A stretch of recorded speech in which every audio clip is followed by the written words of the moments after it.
ഞാൻ അതിഥി കൃപ. എല്ലാവർക്കും എന്റെ പച്ചക്കറി തോട്ടത്തിലേക്ക് സ്വാഗതം.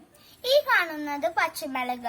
ഇത് നല്ല എരിവുള്ള പച്ചമുളകാണ്. അപ്പൊ ഞാൻ ഇങ്ങനെ മെയിൻ ആയിട്ട് യൂസ് ചെയ്യുന്നത് വേപ്പെണ്ണയുടെ വളമാണ്.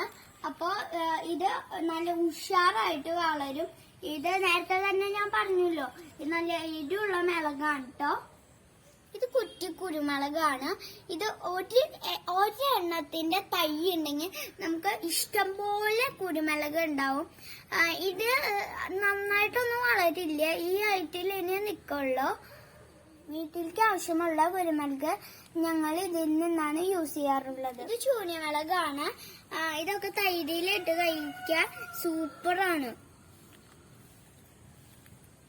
ഇത് നാരകമാണ്. നാരങ്ങച്ചാലൊക്കെ ഉണ്ടാക്കാൻ ഉപയോഗിക്കുന്ന നാരകം. ഇത് കറിവേപ്പിലയാണ്. ഉണ്ടായി തുടങ്ങിയിട്ടുള്ളൂ. ഇത് കുറച്ച് വലുതായ വേപ്പാണ്. ഇത് വെള്ളമിളകാണ്. ഈ ചേമ്പാണ്.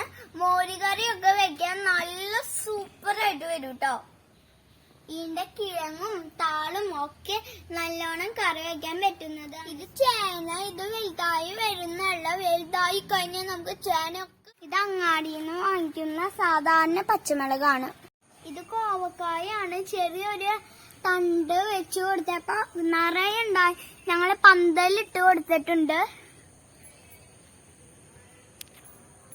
ഇത് പയറാണ്. നട്ടിട്ടുള്ളൂ, വലുതായി വരുന്നു. പയറാണ്. ഇത് ഉണ്ടായി തുടങ്ങിയിട്ടുണ്ട്. പന്തലിട്ട് കൊടുത്തിട്ടുണ്ട്. ഇത് കൊള്ളിയാണ്. പറിക്കാറായിട്ടില്ല കേട്ടോ.